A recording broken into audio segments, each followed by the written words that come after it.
ऐसा मत होने दीजिए,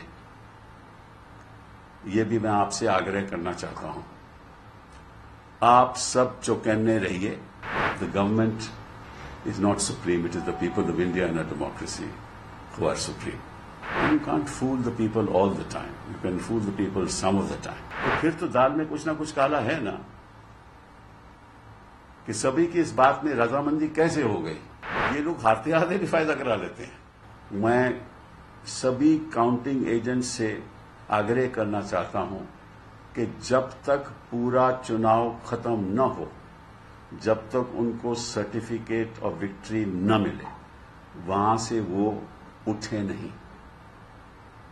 पहली बात तो ये। दूसरी बात कि जो पोस्टल बैलेट्स हैं उनकी पूरी संख्या, पूरी काउंटिंग पेनल्टीमेट राउंड से पहले होनी चाहिए। ऐसा न हो कि 10वां या आखिर का चरण की काउंटिंग हो जाए और पोस्टल बैलेट की काउंटिंग न हो। ऐसा मत होने दीजिए, ये भी मैं आपसे आग्रह करना चाहता हूं। आप सब चौकन्ने रहिए, क्योंकि जो गोदी मीडिया के द्वारा झूठ और फेरेब फैला सकता है वो कुछ भी कर सकता है। तो आप इस बात पे चौकन्ने रहिए। तीसरी बात जो मैं इलेक्शन कमीशन से आग्रह करना चाहता हूं कि उनको हर जल्दी से जल्दी आंकड़े अपडेट करने चाहिए। पीछे मैंने देखा कि लगभग आध घंटा उन्होंने आंकड़े अपडेट नहीं किए। तो मैं उनसे आग्रह करूंगा कि आप इसको कंटिन्यूअसली अपडेट करते रहो। ये बहुत जरूरी है ताकि जनता को पता चले कि रुझान किस तरफ है और कितनी सीटों में कितने दलों के रुझान हो रहे हैं। ये 3 बातें बहुत बहुत जरूरी हैं। अब ये नहीं मुझे मालूम कि आखिर नतीजा क्या होगा, किसकी सरकार बनेगी, लेकिन इतना जरूर है, और मैं गोदी मीडिया से भी आग्रह करूंगा कि जब प्रधानमंत्री जी पीछे चल रहे थे तो गोदी मीडिया उसके बारे में कुछ नहीं दिखा रहा था। कुछ मीडिया हाउसेस दिखा रहे थे, और जब पीटीआई ने ट्वीट किया तब उन्होंने दिखाना शुरू किया। तो ये ठीक नहीं है। और पहले उनके एक तरफ तस्वीर थी राहुल गांधी की, दूसरी तरफ थी मोदी जी की। अभी तस्वीर राहुल गांधी है और दूसरी तरफ नड्डा जी हैं। साहब ये भी ठीक नहीं है, अच्छा नहीं लगता। आप कितनी भी गोदी मीडिया हो जाइए, इतना भी ना घुसिए,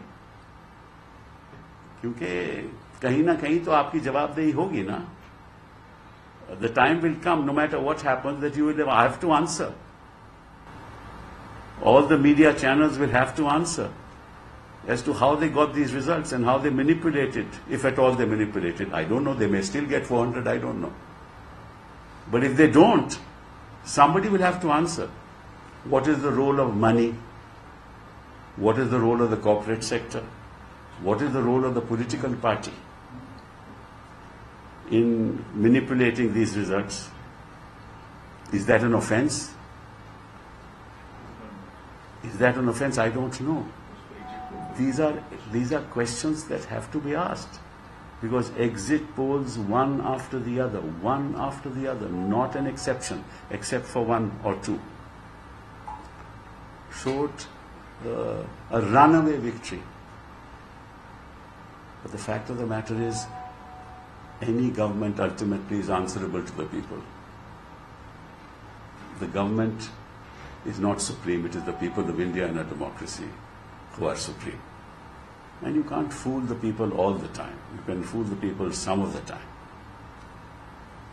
And the lies that were spread and the hate mongering that was done. अगर उनकी 239 सीटों पे अभी रुझान उनका चल रहा है, तो निश्चित रूप से 303 तक तो आने नहीं वाले। 303 तक भी नहीं आने वाले। बात तो 360 की हो रही थी, 400 की हो रही थी, 370 की हो रही थी। और ऐसे ऐसे दिग्गज लोग जो मीडिया के माहिर हैं, जो सेफोलॉजिस्ट हैं, उनका क्या साइंटिफिक रिसर्च रहा होगा, ये तो मैं मतलब के हैरान हूं। वो शायद सभी को तो गलती नहीं लग सकती, कोई ना कोई तो उनमें से ठीक होगा। अगर सभी को ही ऐसी गलती लग रही है, ऐसा एग्जिट पोल सभी दे रहे हैं, तो फिर तो दाल में कुछ ना कुछ काला है ना, कि सभी की इस बात में रजामंदी कैसे हो गई। वो तो अलग अलग अपने करते हैं, एग्जिट पोल अलग अलग करते होंगे, लेकिन एक यूनिफॉर्म एग्जिट पोल लग रहा था। हाँ, और मतलब ये गुजरात में आपको मालूम है कितने लोगों को धंधों में फायदा हुआ होगा, सेंसेक्स बड़ी, फायदा हुआ, तो मतलब कि ये लोग हारते हारते भी फायदा करा लेते हैं।